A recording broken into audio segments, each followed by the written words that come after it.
कभी कभी मोहब्बत कुर्बानी मांगती है, और वो भी ऐसी जो रूह को ताउम्र जलाकर रख दे। लखनऊ की एक पुरानी बस्ती के किनारे एक उजड़ा हुआ कब्रिस्तान था, जहां जिंदगी से ज्यादा मौत को सुकून नसीब था। उसी कब्रिस्तान में रहता था आरिफ, एक सीधा सादा, गरीब लेकिन नेकदिल लड़का। बचपन में माँ बाप इस दुनिया से रुखसत हो गए थे, और तभी से उसने अपनी जिंदगी को दूसरों की खिदमत में लगा दिया। वो लोगों की कब्रें खोदता, बुजुर्गों की मदद करता, और रातों को अकेले उस वीरान बस्ती में अल्लाह का जिक्र करता। उसकी आंखों में एक इंतजार था, मगर क्या, ये कोई नहीं जानता था। सूरज ढल रहा था, और शाम की अजान फिजाओं में किसी रूहानी नगमे की तरह घुल रही थी। आरिफ किसी पुरानी कब्र के पास बैठा मिट्टी समेट रहा था। तभी उसकी निगाह एक लड़की पर पड़ी, जो बिल्कुल खामोशी से मगर बहुत ठहराव के साथ उसकी तरफ बढ़ रही थी। उसका लिबास सफेद था, जैसे रोशनी भी उसे छूने से पहले सोचती हो। उसकी मौजूदगी से फिजा में ठंडक सी घुल गई। उसने मुस्कुराकर देखा और कहा, मेरा नाम नायरा है। उसकी आवाज नर्म थी, एक ऐसी लहर जो आरिफ की तन्हा रूह को छू गई। वो बोली, मैं रोज यहां दुआ मांगने आती हूं, और तुम्हें हर रोज इस वीराने में यूं तन्हा देखकर दिल बेचैन हो जाता है। उसकी बातों में कोई बनावट नहीं थी, सिर्फ एक रहस्यमय जादू। आरिफ ने मुस्कुराकर उसे पास बैठने दिया, जैसे वो वहां हमेशा से हो। उस दिन के बाद हर शाम नायरा आने लगी। कभी वो आरिफ के लिए रोटी लाती, कभी उसका हाल पूछती, और कभी बस खामोशी से उसके पास बैठ जाती। लेकिन उसकी सबसे अजीब आदत थी पुरानी कब्रों के पास बैठकर सदियों पुराने अफसाने सुनाना। उसकी बातें किताबों से नहीं, किसी दर्द से निकली लगती थीं। आरिफ की तन्हाई अब नायरा की मौजूदगी में घुलने लगी थी। आरिफ का वो पुराना खलापन, जो बरसों से उसकी रूह के अंदर गूंजता था, अब धीरे धीरे मिटने लगा था। नायरा की मौजूदगी एक मरहम बन चुकी थी उसकी तन्हा जिंदगी पर। अब वो साथ बैठते, हंसते, और कभी कभी बगैर कुछ कहे बस एक दूसरे को देखते रहते, जैसे हर खामोशी के पीछे कोई कहानी हो जो सिर्फ दिल समझता हो। आरिफ को एहसास भी ना हुआ कब वो नायरा से मोहब्बत करने लगा, और नायरा भी उसके सादगी भरे दिल की मोहब्बत में बहने लगी थी। आरिफ अब नायरा के बिना जिंदगी तसव्वुर नहीं कर सकता था। वो अल्लाह का शुक्र अदा करता कि एक ऐसी लड़की उसकी जिंदगी में आई, जो उसकी खामोशियों में भी उसके दिल की आवाज सुन लेती थी। नायरा की मुस्कान अब उसके दिन की रोशनी बन चुकी थी, और उसकी बातें रातों की तसल्ली। मगर उस मोहब्बत में एक परछाई भी थी, जो नायरा की आंखों में झलकती थी। जब मस्जिद से अजान की आवाज आती तो उसका चेहरा जर्द पड़ जाता। एक दिन आरिफ ने पूछ ही लिया, तुम्हें अजान अच्छी नहीं लगती? नायरा ने कहा, लगती है, बस कुछ यादें हैं जो साथ आती हैं। आरिफ उस जवाब को समझ नहीं पाया, लेकिन उस पल कुछ अंदर से हिला जरूर था। उसी दौरान कब्रिस्तान में अजीब वाकयात होने लगे। रात को कब्रें खुली मिलती, मिट्टी उखड़ी हुई होती, हवा में एक अजनबी सी बांस फैलने लगी, जैसे गुलाब और खून की मिलीजुली महक। एक रात जब आरिफ देर तक कब्रों के पास बैठा था, एक झुकी हुई कदकाठी की बूढ़ी औरत उसके पास आई। चेहरे पर झुर्रियों का जाल, लेकिन आंखों में ऐसा सुकून जैसे बहुत कुछ देख चुकी हो। उसने कांपती आवाज में कहा, बेटा, तुझसे कुछ कहना है, लेकिन डर है कि तू भी मेरी बात को पागलपन समझेगा। आरिफ ने उसकी तरफ देखा और सिर हिलाया।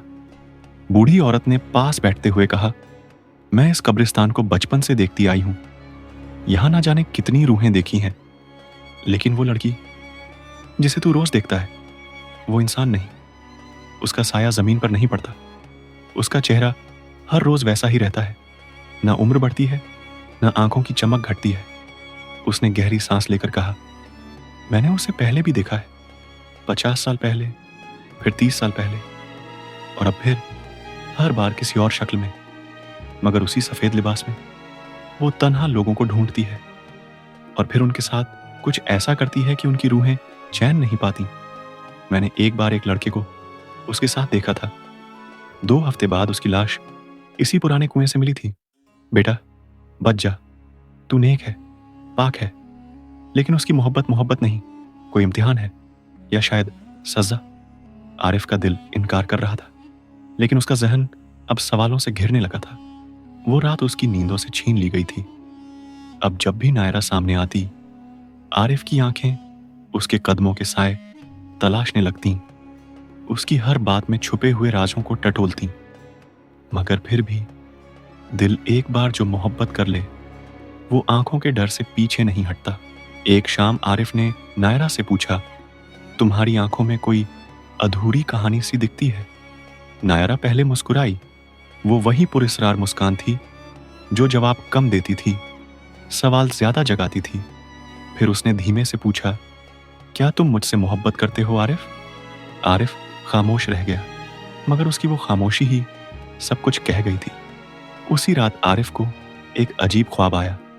एक मकबरा जो जन्नत की तरह था, रोशनी से चमकता हुआ, लेकिन उस रोशनी के पीछे आग की लपटें उठ रही थीं और समुंदर जल रहा था। मकबरे के बीचों बीच बैठी थी नायरा, सर झुकाए, बिल्कुल खामोश।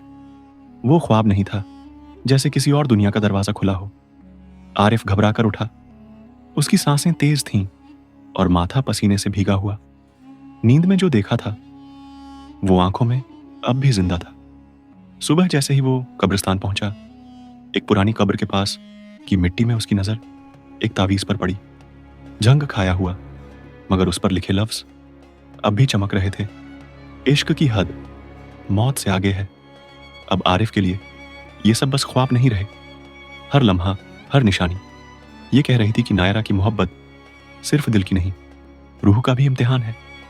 वो मोहब्बत जो हकीकत से ज्यादा किसी राज की तरह लगने लगी थी।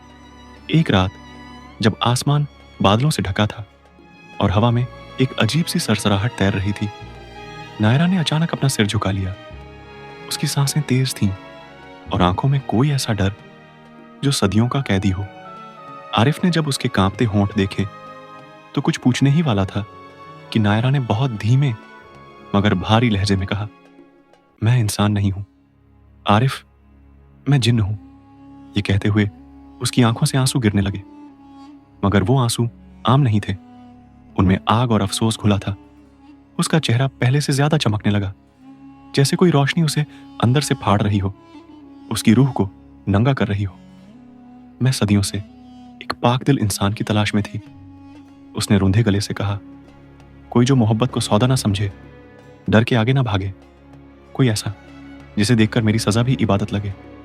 वो कुछ पल चुप रही, जैसे अपने लफ्ज़ खुद निकल रही हो। फिर कहा, लेकिन तुमने मेरी नीयत बदल दी आरिफ। तुम्हारी मासूमियत, तुम्हारा यकीन, वो सब कुछ जो मैं भूल चुकी थी फिर से जिंदा हो गया। उसकी आवाज कांपने लगी। मोहब्बत ने मुझे कैद कर लिया है। अब मैं वो नहीं रही जो सदियों से थी। वो जिन्न थी, मगर इस वक्त वो एक औरत थी जो इश्क में हार गई थी। अब आरिफ के सामने दो रास्ते थे, नायरा का साथ या आसल की दुनिया। आरिफ कहता है, जिन्न और इंसान का कोई मेल नहीं है। नायरा की निगाहें जमीन पर टिक गईं, जैसे अपनी ही जुबान से निकलने वाले लफ्जों से डर रही हो। मैंने कहा था ना आरिफ, मैं पहले इंसान थी। उसकी आवाज अब सर्द हवा की मानिंद हो गई थी, ठंडी मगर दिल में सुलगती हुई। मेरी जवानी ऐसी थी कि हर गली में मेरे हुस्न के चर्चे होते थे। लड़के मेरी एक झलक के लिए सरफिरा बन जाते थे। एक दिन एक लड़का मेरी जिंदगी में आया, सादिक। उसकी मोहब्बत सच्ची थी, पाक थी, मगर मैं बस खेल रही थी। उसकी चाहत को एक तमाशा समझा, उसके जज्बातों से खिलती रही। और फिर जब उसने मेरे साथ निकाह की बात की तो मैंने उसे तौहीन से ठुकरा दिया। उसी रात उसने खुदकुशी कर ली। अपनी जान लेते वक्त मेरी आंखों में देखकर एक बद्दुआ दी, जिस्म तेरा सलामत रहे मगर रूह सड़ती रहे। तू मोहब्बत के लिए तड़पे और तुझे कोई मोहब्बत ना दे। और वो लफ्ज जैसे मेरी किस्मत बन गए। आरिफ, मेरी हंसी मुझसे छिन गई, मेरी रातें तन्हा चीखों से भर गईं। मैं हर रोज मौत की दुआ करती, मगर जब मौत आई तो राहत नहीं मिली, मेरी रूह को चैन नहीं मिला। मैं एक औरत से जिन्न बन गई, एक भटकती हुई भूखी रूह। उसकी आंखों में अब आंसू नहीं थे, सिर्फ राख सी नमी थी। मेरी सजा हर बार वही तसलसल, जब तक मैं किसी मासूम दिल को मोहब्बत में फंसाकर उसे बर्बाद ना कर दूं, मेरी सजा खत्म नहीं होती। मेरी भूख अब इंसानी हड्डियां है। वो लोग जो मेरी मोहब्बत में खुद को खो देते हैं। हाँ, मैंने बहुतों को मारा है।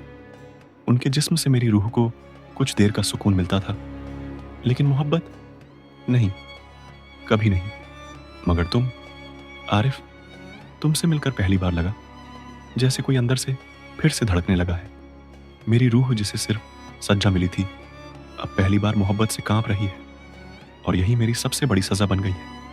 नायरा की आंखों से आंसू बहते रहे, मगर अब वो आंसू तौबा की सदा थे, बद्दुआ की सजा नहीं। कांपती हुई आवाज में बोली, आरिफ, मैंने बहुत तौबा की है, सदियां गुजार दी सजदों में, रूह की चीखों में, मगर मेरी तौबा कभी कबूल नहीं हुई।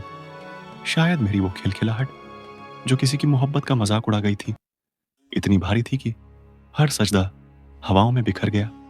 उसकी रूह कांप रही थी, मगर जब आरिफ ने उसे गले से लगाया तो वो एक जिन्न नहीं, सिर्फ एक टूटी हुई औरत थी। तुम अल्लाह के करीब हो आरिफ, मेरी मुश्किल आसान कर दो, मेरे लिए दुआ करो, अल्लाह से कहो कि मुझे माफ कर दे। उस रात की फिजा इबादत से भर गई, एक गुनहगार रूह के आंसुओं को सुनने के लिए। आरिफ ने सजदे में वो वक्त बिताया जैसे सदियां उसी एक सजदे में रख दी हो। उसकी आंखों से बहते आंसू जमीन को गीला नहीं कर रहे थे, किसी रूह की आग बुझा रहे थे। या अल्लाह, इस रूह को राहत दे दे, इसकी तौबा कबूल कर ले, ये अब और नहीं सह सकती। और वहीं पास बैठी नायरा, जो कभी मौत को तरसती थी, अब बंद आंखों से सिर्फ एक रोशनी महसूस कर रही थी, उम्मीद की।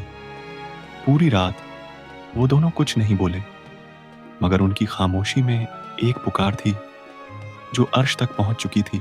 अगली सुबह जैसे ही सूरज की पहली किरण कब्रिस्तान की वीरानी पर पड़ी, एक बुजुर्ग मौलवी वहां आया। उसके हाथ में तस्बीह थी और लबों पर तिलावत। उसने कुछ नहीं पूछा, बस अपनी जगह खड़ा होकर सूरह यासीन की तिलावत शुरू कर दी। जैसे ही उसके लफ्ज हवाओं में घुलने लगे, फिजा कांप उठी, हवाएं तेज हो गईं, दरख्त झुकने लगे और जमीन जैसे किसी अनदेखी ताकत से कांप उठी। नायरा की रूह तड़प उठी, वो जमीन पर गिर पड़ी। उसका जिस्म कांप रहा था, मगर चेहरे पर अजीब सी राहत थी। मौलवी ने रुककर आसमान की तरफ देखा, फिर नर्म लेकिन भारी लहजे में कहा, यह रूह कभी इंसान थी, मोहब्बत में मरी, मगर दफन न हो सकी। इसकी सजा सदियों लंबी थी, मगर तुम्हारी पाक मोहब्बत ने इसे जन्नत की राह दिखा दी है। आज इसकी रिहाई का वक्त आ गया है। नायरा की रूह अब हल्की हो चुकी थी, जैसे सदियों की कैद टूट चुकी हो। उसकी आंखों में अब न दर्द था न डर, बस एक नर्म सी मोहब्बत का रंग जो आखिरी बार छलकना चाहता था।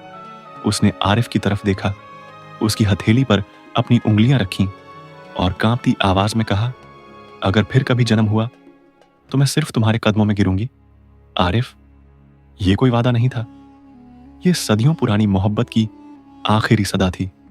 और फिर एक नूर की लहर उसके चारों तरफ फैल गई। नायरा का वजूद धीरे धीरे रोशनी में बदलने लगा।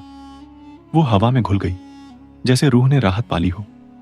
आसमान की तरफ उठती वो रोशनी आरिफ की आंखों में बस गई और फिजा में सिर्फ एक खामोश दुआ रह गई।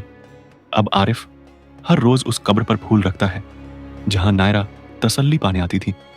लोग उस जगह को बस एक कब्रिस्तान समझते हैं, लेकिन आरिफ के लिए वो एक मुकद्दस अमानत है, जहां एक जिन्नाज़ादी ने अपनी रूहानी मोहब्बत दफन की थी। कभी कभी मोहब्बत कुर्बानी मांगती है, और वो भी ऐसी जो रूह को ताउम्र जलाकर रख दे। दोस्तों, ये कहानी हमने अपने बुजुर्गों से सुनी थी। उम्मीद है कि आपको आज की ये दास्तान पसंद आई होगी।